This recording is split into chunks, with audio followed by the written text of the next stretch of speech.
Coming up on the Suze Orman Show. How your money mindset might do you in. Also, you're so freaked and I'm looking at your paperwork going, what is she, nuts? Let's get real here. And you asked me, can I afford it?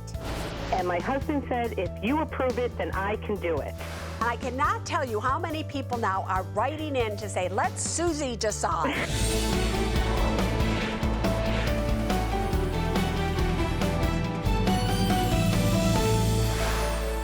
Hi, everybody. I'm Suze Orman, and you are watching the Suze Orman Show. Tonight, I want to talk to you about your money mindset.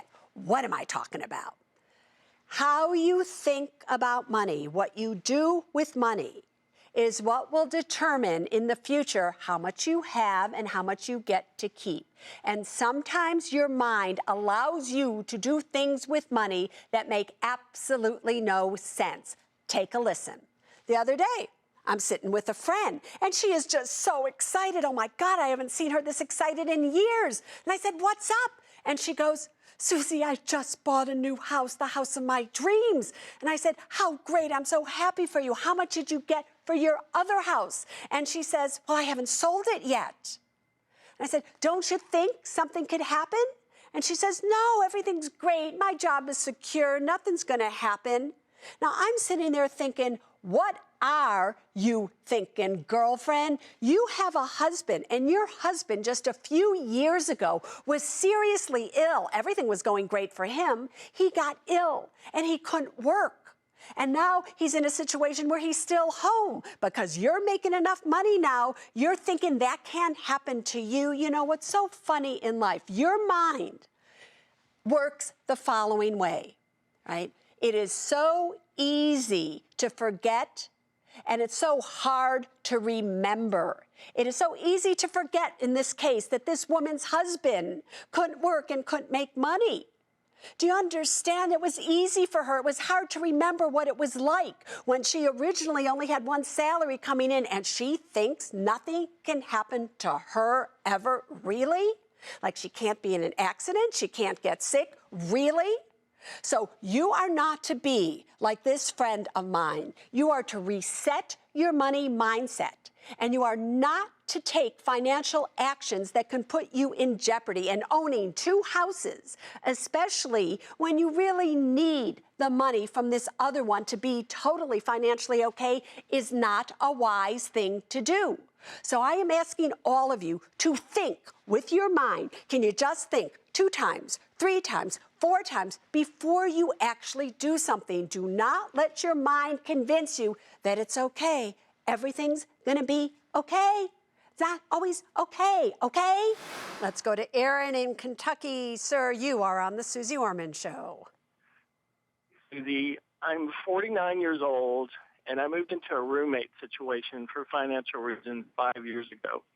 It was supposed to only be short-term, 3 months, and I'm still here.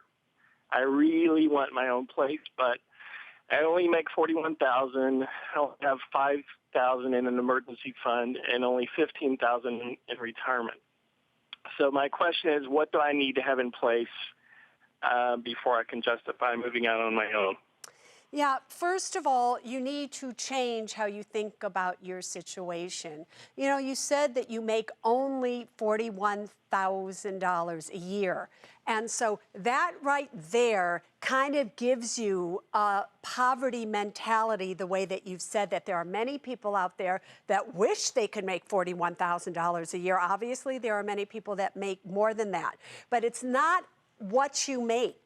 It's how you feel about what you make. It's what you spend. So you need to look at your situation, and you need to be able to have enough money, especially at the age of 49, my friend, to be able to fully fund a retirement account, to be able to have more than just a few $1,000s in an emergency fund. So the real question back to you is, what is preventing you from being more and having more? Do you understand what I'm asking you there, Aaron? I do, absolutely. And how would you answer that question?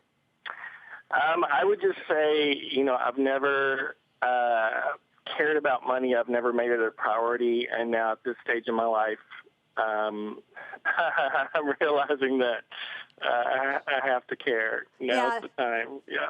You know, what you're doing is you're about to reach I call it the decade of dollars. When we turn 50, that's when we start to freak. Because we know at 50, we're just a few years away from 60 and then from 70. And it's just, you start to go, oh my God.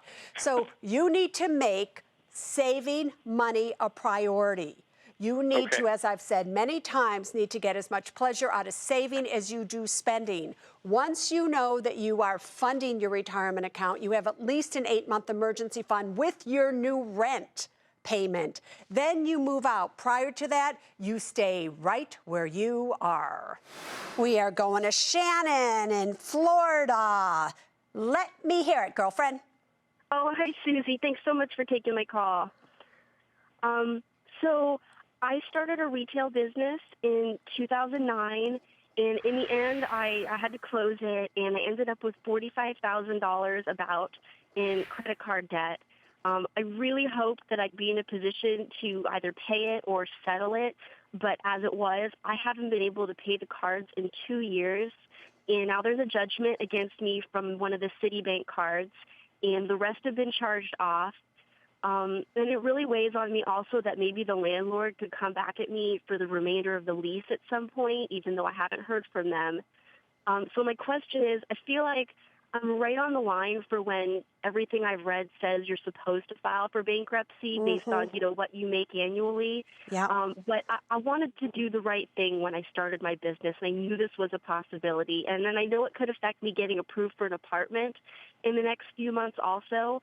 So how do I know if I'm supposed to file? A lot of people are telling me I should, and this whole time my gut's been telling me to hold off. So I have always said on the Suze Orman Show, trust yourself more than you trust others. And when I talk about that, right, I talk about that feeling that you're talking about right now that you get in your gut.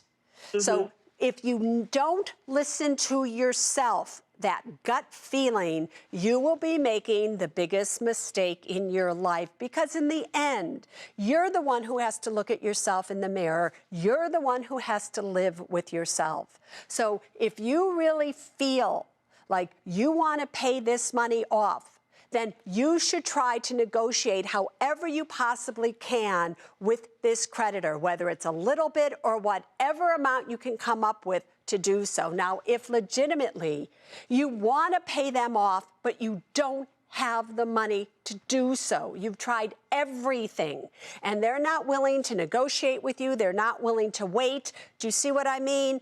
Then they may be forcing you where your gut starts to change. But in the meantime, I would see what I could do. Katie in Colorado, you have a question for me? Hi, Susie. I'm waiting. Okay. So my question is, my husband and I have been able to save about $20,000 for the last couple of years, a year. And by the end of 2014, we're going to have about $60,000 saved. And we will be transitioning out of the military at that time, and we really want to buy a house, but we have about $22,000 in student loans. And my question is, should we pay those off before we put a down payment on a house? What is the interest rate on the $22,000 of student loans? Well, they're mostly federal. We only have one private that's about $3,600 at the moment, and it's at 8.25 interest rate. It's all right, variable. And the other ones, are they at a lower interest rate? What interest rate if they are lower? They range from about 2 to 6.25. All right, here's what I would do. You don't have to do everything or do nothing. If I had money and I owed $3,600 at 8.25% interest, I would get rid of that immediately, because that money in the bank isn't earning anywhere close to that 8.25. I might look at my other student loans that were higher than my 2 or 3%, the ones in the 6% area, and I would think about paying those off as well. And then over the next 3 years, the money that I was using to pay off those student loans, I would be taking that monthly income and putting it back in to my savings account. So 3 years from now, I might even have accumulated what I spent on the student loans. Am I making sense to you? Yeah. Yeah, so that's what I would do. But would I take all $22,000 and pay off my student loans right now, knowing that in 3 years from now, you're really going to want to put money down as a down payment on a home? And I'm imagining you're going to need all $60,000 to do so. Is that correct? Well, that's the goal. That's the goal. I would stick to my goal because I would want to see you own a piece of property. And I think that you can own property and get out of student loan debt, and you can do them both. At the end of every month, as I'm paying my bills, I'm watching my savings dwindle down. The main thing going on is you are sabotaging yourself with your own thoughts. And later you ask me, Susie, can I afford it? Oh, Susie, I love your swag. I want to purchase an elf. Wait. I just almost had a heart attack here.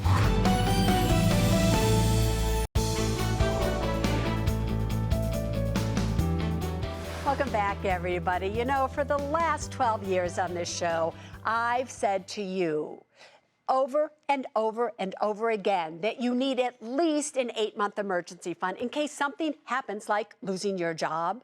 But once you're unemployed, how do you handle your savings so it lasts as long as possible? And I have to tell you, that's the question for my one-on-one tonight. Allison lives on Long Island, New York. She's 43 and single. Allison was laid off from her ad sales job about 4 months ago. Now, lucky for her, she did follow my 8-month emergency fund rule and had $65,000 saved. But that emergency fund is now down to $44,000, and Allison is afraid she's going to run through it before landing a new job. So, first of all, welcome, Allison. Thank you, How Susie. relieved were you, by the way, that you had that emergency fund when you did lose your job? I could not thank you more because I followed, my dad turned me on to you 8 years ago when I bought my house, and I started saving based on a lot of your recommendations, and boy, I can't be more thankful for that right now. Yeah, and so 2 things. For those of you watching tonight and you don't have an 8-month emergency fund, later on at the end of the show, I'll tell all of you what you should do in case you lose your job.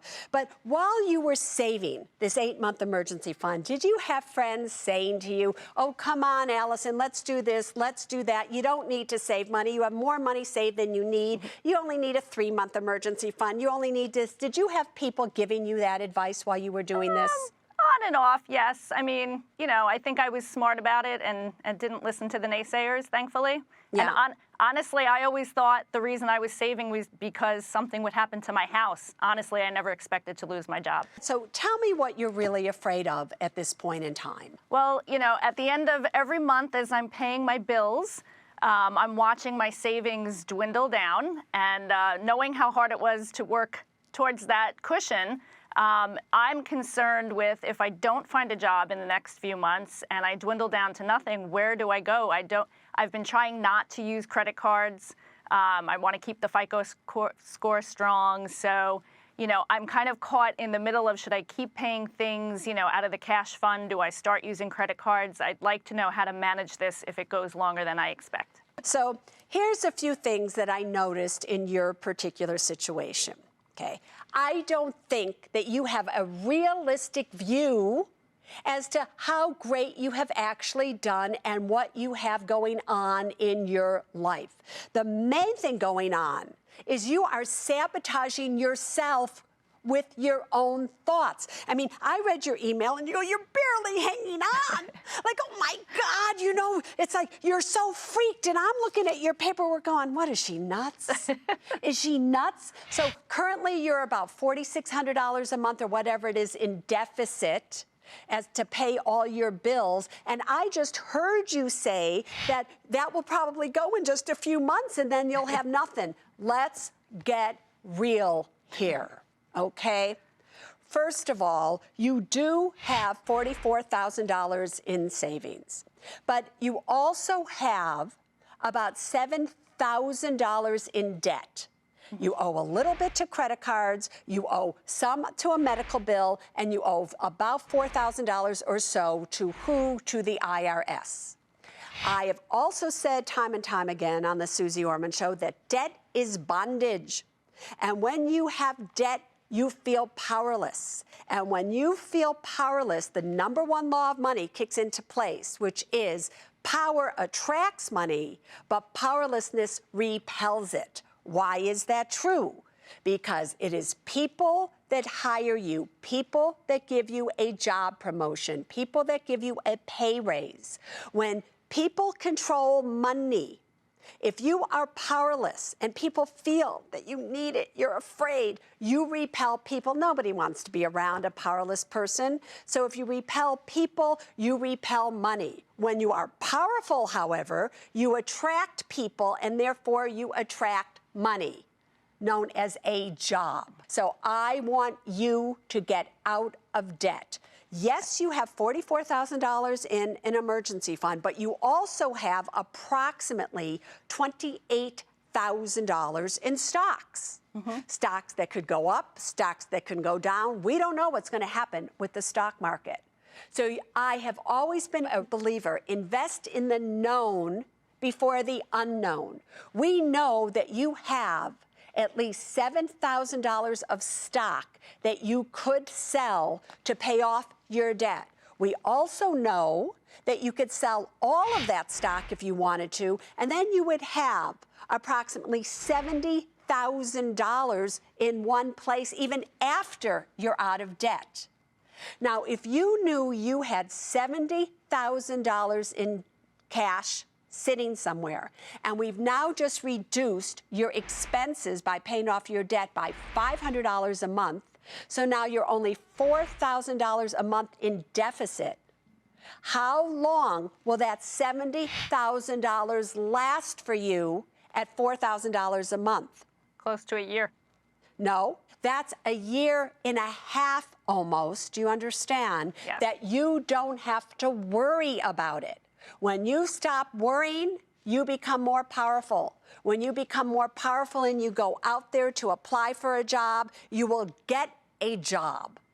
But right now, Allison, you're living your life with holding on so tightly to the little bit that you have. You're squeezing the life out of your money, out of your thoughts, out of your actions, and out of your soul. So from this day forward, every single action you take needs to make you feel more powerful rather than powerless. Do you understand that? Yes. All right, that is your action plan. Up next, you can't afford to miss. Can I afford it? I really want to buy the Louis Vuitton Speedy 30 bag for $875. Why do you want to buy that? Also, I really want to get a tummy tuck and liposuction. yeah, I've been wanting to do that for years. What do you want to buy? Louis Vuitton Speedy 30 bag. Renovate my kitchen. Destination wedding to Hawaii. Welcome back, everybody. This is the forever popular Can I Afford It segment. This is where you call in, you tell me what it is that you want to buy. I ask you a few questions, and then I tell you if you can afford it or not. Are you ready? Let's see what Melissa wants to buy. Melissa. Hi, Susie. How are you? Great, Melissa. What do you want to buy? All right, Susie. Well, I really want to buy the Louis Vuitton Speedy 30 bag for $875. Why do you want to buy that?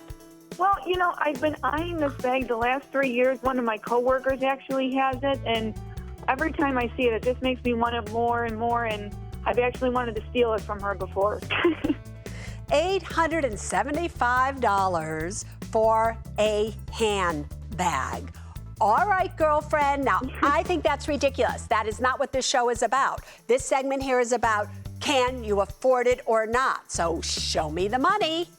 All right, Susie. Well, my take home is $4,680 a month, and that's combined. Our expenses are $2,290. The only debt we have is our mortgage, which is $116,000, 30-year fixed. And that's the only expense we have. Yeah, and so that's your only expense. What do you have in savings?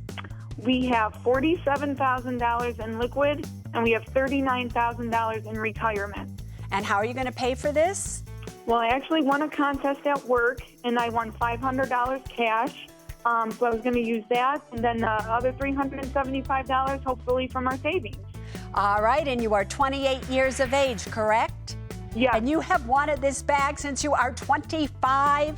Since 25? Oh, God. All right, so here's the bottom line. You are approved. I'm not even going to play with you. You have the money to do so. You really want to do so. Girlfriend, I have looked through your finances, though. Just do me a favor. With the extra money, you and your husband should both be contributing to a Roth IRA. Got it? All right, Sandy, what do you want to buy? Oh, Susie, I love your swag. I want to purchase an ELF. It's a solar and electric battery pedal tricycle. Oh, God, I just want, wait. I just almost had a heart attack here because, you know, years ago, this woman came on and she wanted to go to ELF school. I want to go to the famous ELF school in Reykjavik and get a certification as an ELF spotter. Are you kidding me? No. And I thought when you just said you want to purchase an ELF, I was going, oh my God, she wants to purchase one of these little guys. Are you kidding me? But you want to do an ELF electric pedal car. Look how cute that is. Yes, it is. I love that. Yeah? Susie, it only costs $5,000, and I need to exercise, and I live in a small town. It'll be lots of fun, save on gas, and it's good for the environment. All right, honey, show me the money. Okay, my take-home pay is $2,600, and sometimes it's more. Yeah. My expenses are $2,313, which includes $790 a month in rent.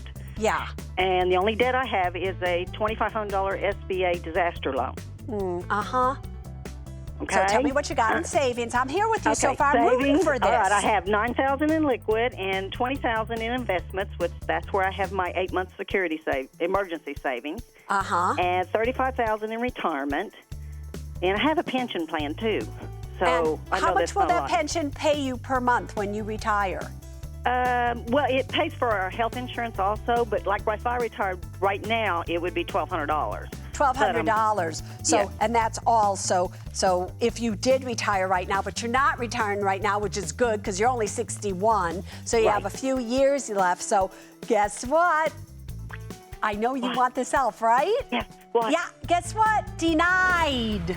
And the reason that you're denied, please listen to me, is that you are 61 years of age. You don't have enough money in retirement. You don't have enough money in investments. You only have $9,000 liquid. Remember, investments should never be an emergency fund because anything can happen to money that's invest. As time goes on, you're going to need more and more money. So, girlfriend, you can simply get yourself, like I recently just did, like a $100 bike. I think I spent $180 on my bike, and I can ride anywhere I want. Fabulous fun, a whole lot cheaper than a $5,000 car that you cannot afford. Penny, what do you want to buy? Hi, Susie. I want to spend $9,800 on a destination wedding to Hawaii. Oh, you're going to get married, yes? Yes. Oh, $9,800 to Hawaii. Let's see if those wedding bills are going to ring over there. Show me the money, sweetheart. Our take-home combined is $9,862. Yep. Our expenses are $9,105 a month. For debt, we have a $250,000 mortgage that's a 15-year fixed. Yes. A $22,000 car loan, and $8,600 in credit card debt. In savings, we have $21,000 liquid, $80,000 in investments, and $49,000 in retirement. How are you going to pay this? Well, I get a Christmas bonus at the end of the year, and so half of that will be paid with my Christmas bonus after taxes, and I think that we can save up the rest by the time that the wedding comes about. Well, but you want to do it. And when are you going to do this?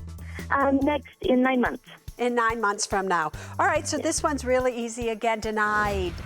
Penny, did you hear that? Everybody, Penny, you need to save your pennies. Now, you know this. You have $8,600 in credit card debt. You're going to use up half of your emergency fund right now, which is already $50,000 under what you should have in there. I would not be doing this. The key to your marriage is going to be no debt, no arguments about money. You can just go and get married right here. You can do what I did. When I got married, I just went in to, and had them do it at like City Hall type place. Are you kidding me? You don't need to do this. Kathy, what do you want to buy? Good evening. We have lived in our almost 100-year-old house for 10 years, and I would like to renovate my kitchen. That would cost about $15,000. I would like to make it a little bit more functional. The floor is cracked in a number of places. The counters are chipped, and my husband said, if you approve it, then I can do it. You know how funny this is? It always falls, and I cannot tell you how many people now are writing in to say, let Susie decide. If Susie says okay, we can do it, but I'm not getting involved with this, Kat. My husband is like, just ask Susie. All right, sweetheart, show me the money. Yes, our monthly income is $6,364 combined. Yep. Our expenses are $5,836 a month. Yep. Our mortgage is our only debt, and that's $166,000, 20-year fixed. Savings, we have $24,000 liquid, $418,000 in investments, and $1.2 million in retirement. And you are 50 years of age, because sometimes, my answers are based on not just how much you have, but how much you have at what age you happen to be. Correct. So I have to take into the fact that you are 50 years of age. How are you going to pay for this? What we would like to do is to use our investments. We've been very wise over the years in saving a lot of money in investments in mutual funds, and many that have done very well. And we'd like to take advantage of those and use that to finance the kitchen. All right, now people are looking at these numbers right now, and they're seeing $24,000 liquid, which isn't even close to the 8-month emergency fund that you need. So they already know that I'm going to deny you. So to show them what I'm going to say is you have been approved. Thank you. And let me tell you why, because you happen to have $110,000 of those retirement accounts are in Roth IRAs. Yes. So if you needed to access money there as well, you could do so. So you have more than enough money to pull all of this off. So I hope you're going to be cooking in a kitchen that you love. Tell your husband you have my permission. Melanie, what do you want to buy? Hi, Susie. I really want to get a tummy tuck and liposuction. Yeah, I've been wanting to do that for years. For years. There comes a point where you just look at yourself and you go, really, Suze Orman? But anyway, so you want to spend $12,000 to do so, yeah? How come you want to do that? Well, I'm 48 years old. My kids are raised, and I just want to get rid of all this mommy baggage and look good for the rest of my life. All right, sweetheart. Let's see if you have the money to get rid of the mummy baggage. Show it to me. I take home $3,600 a month. My expenses are $3,556. For debt, I have about $80,000 in student loans, $28,000 for 2 cars for mine and my college daughter. And this is the part I know is biggie bad, $13,000 in 401k loans. In savings, I have $2,200, and in retirement, $32,000. At 47 years of age, how are you going to pay for this? I was going to make monthly payments. Oh, you were. So, do you want to say it or do you want me to say it? You have been what? I am so denied. So denied. So denied. There's not even a chance that I can pull 1 penny out of anywhere right now. Girlfriend, you're just going to have to exercise that little tummy fat away. All right, everybody. Want to be part of the Can I Afford It segment? All you have to do is go to my website, SuzeOrman.com, and you'll find the information that you need to know there to come and play with me right here. And if you are on Can I Afford It, guess what you're going to have, Roboman? You're going to get a T-shirt with my decision for you printed right on it. Next, I tackle trending topics in Ask Suze. These are the things that irritate me in life. I'm telling you, you do something to save money, but the thing that you're doing to save money actually costs you more money than you are saving.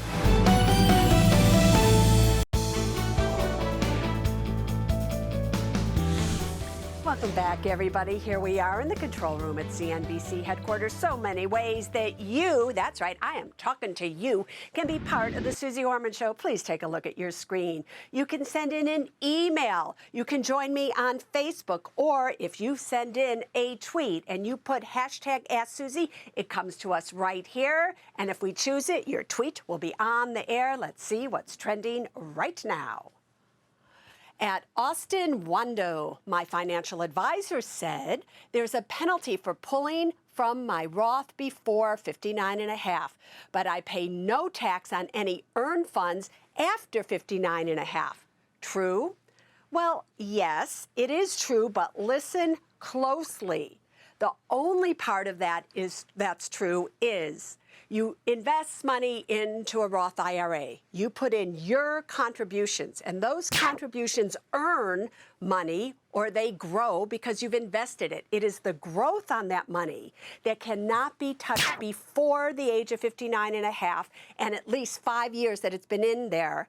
And that money, if you touch it before then, you would owe penalties. After that, you won't. However, any money that you originally put in, you can take out anytime you want without taxes or penalties, regardless of how long it has been in there. So don't get confused. There is a difference between your original contributions and the money that those contributions have earned. Got it? So kind of right, but not possibly all right. Let's see what else is trending.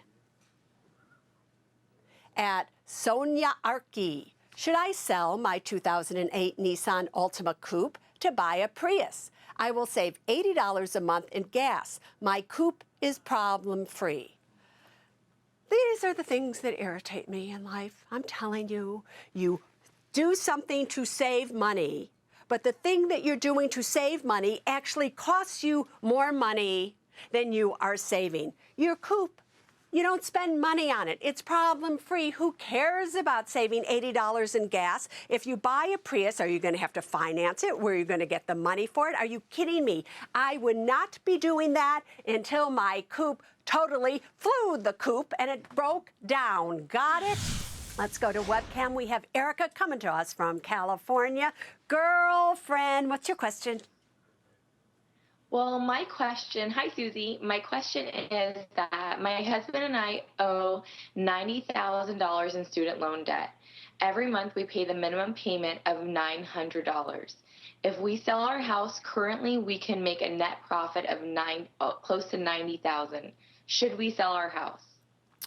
If you sell your house, where are you going to live? Well, we would be renting, and we could rent for the same price our current mortgage is. And is that something you want to do? Like, do you want to get rid of your house? If you didn't have student loans right now, would you be selling your home? If we didn't have student loans, we probably wouldn't sell it right now. But probably in the next year or two, we're going to outgrow our current home. Listen, I like real estate. I think real estate is still on an upward trend here. Real estate gives you a tax deduction. There's all kinds of things. Can you easily afford the $900 a month payment? Well, no, we can't easily afford the $900 payment. That's one of the reasons why we're looking to sell, is because I had another child, and now we're going to have daycare and additional expenses that we weren't expecting. All right, so here's the bottom line, right? If you feel like you would be more powerful, you would be more happy, you wouldn't be as stressed if you weren't living in that home, if you didn't have those expenses of property taxes, insurance, and everything else, and you took that money and you paid off your student loan debt, and that would make you feel better, I would tell you to do it. However, I would also tell you that $900 a month that you were paying towards that student loan debt, you should take as much as you can to put back in and start saving it. So a few years from now, you might have $36,000 or $40,000 or more to put down on a home if you ever want to buy one again. All right, everybody, let's go back to the studio, and here's what's coming up next. Michelle asked me, Susie, how am I doing? I'm starting from scratch. I wonder, am I doomed to work forever? What grade would you give yourself? Honestly, I would have to say an F. An F. Welcome back to the Suze Orman Show. Hi, Susie. I'm 49 with 2 grown boys, who I raised on my own with no financial support. I know that definitely contributed to my current financial situation, but now I can put myself first. I'm starting from scratch, but wonder, am I doomed to work forever? My goal is to retire at 67 and make Susie's honor roll, so I don't have to rely on anyone but myself. Susie, how am I doing? Oh, Michelle, first of all, welcome to the Suze Orman Show. Hi, Susie. Thanks. You know, I have to tell you, regardless of how we're doing financially, I want to say you've already made the Suze Orman honor roll. I did? Yeah, but just in terms of your effort, there is nothing harder than to be a single parent and raise children and make sure that they're okay and have a loving relationship with them and still start to have a goal to put yourself first. So, first of all, kudos to you for even getting this far. Oh, but thanks, now, Susie. let's answer your question. Will you be able to actually retire in 18 years from now when you are 67? If you were going to give yourself a grade in terms of can you accomplish your goal, what grade would you give yourself? Honestly, I would have to say an F, because I watch the show and I just see where I am financially compared with where a lot of other people are. I feel like I'm really, really far behind. All right. So remember, while you're watching the Suze Orman Show, everybody, don't sit there and compare yourself to others, right? What you need to do is just get an action plan for yourself so that you can attain your goal. But you gave yourself an F? Really? Let's show everybody your numbers first. Oh, my dear Michelle, as you heard, she's 49 years of age. She is divorced. She currently has $29,000 in her retirement plan, $3,700 approximately in an emergency fund. She has $3,200 in investments. She owes consumer debt of $20,000. So she has a net worth of $15,000.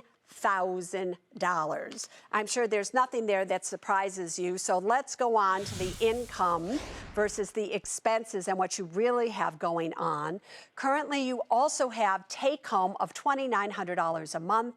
Your expenses are $2,300 a month. So you're able to have excess of $549 to do something with. So let me just get straight to the point. You would give yourself an F. However, I would agree with you, and I also have given you an F, strictly speaking, financially, emotionally, and who you are. You've gotten an A from me, but financially an F, and this is the reason why. If you continue to do everything exactly like you are doing it right now, your goal should be, at the age of 67, you're going to need about $4,000 a month to pay for everything that you need, but with your income, Social Security, everything from retirement accounts, you will only have $2,650 a month after taxes. So you will be $1,400 a month short, and that is why I gave you an F, because I projected out for you. But here's the bottom line. All you need to care about is your way to an A, because I'm going to get you on that honor roll. Awesome. So it's very simple. You wanted to work till 67. I want you to work till 70. Just 3 years longer, not a big deal. You need to get a will. You need to get a trust. You need to roll your old 401k plan that you currently have over to an IRA rollover, and then little by little put it into a Roth IRA so that in the long run, when you do withdraw money, it's going to be totally tax-free. We showed everybody that you have an extra $500 some odd per month that you can do something with, and shortly you're going to be 50 years of age. So I want you to take $541 a month once you turn 50, and I want you to put that money every single month in to a Roth IRA and invest it. I want you to contribute starting now to a Roth 401k rather than your traditional 401k at work that you are contributing to. When your car is paid off in a few years, currently you're paying $330 a month for a car payment. I want you to take that $330 a month that you were paying for a car and save it in an account so that when you do need to buy a new car, hopefully you'll have enough money saved so that you can just buy a car outright. And of course, you are not to take Social Security until you are 70. If you do all of that, girlfriend, at the age of 70, you're going to be able to retire and you will be just fine. And then you really will be on my honor roll. Coming up next, one more thing I want you to know. What do you do if you lose a job and you don't have an 8-month emergency fund? You might just want to try an experiment before you lose a job. Welcome back to the Suze Orman Show. All right, everybody, that's almost a wrap for the Suze Orman Show. But before we go, there is still one more thing that I want you to know. Earlier tonight, we talked about what do you do when you lose a job, when you have an 8-month emergency fund? But now I want to talk to you about what do you do if you lose a job and you don't have an 8-month emergency fund? It is imperative the second you lose your job that you cut back to bare minimum living expenses. So for instance, if you normally spend $4,000 a month, you would need, times 8, a $32,000 emergency fund. But now you don't have $32,000. So now you lose your job. You stop living to the tune of $4,000 a month, and you cut out totally eating out, going to the movies, spending money on clothes, doing anything for entertainment. You cut back to the bare minimum. Because if you cut back to the bare minimum, let's say you only have $16,000, and now you've cut back to at least $2,000 a month in expenses. That's going to last you possibly 8 months. Do you understand? So don't continue to live your current lifestyle if you don't have an 8-month emergency fund and then you lose your job. And for those of you, you might just want to try an experiment before you lose a job. So why don't those of you that are out there, everything is going great.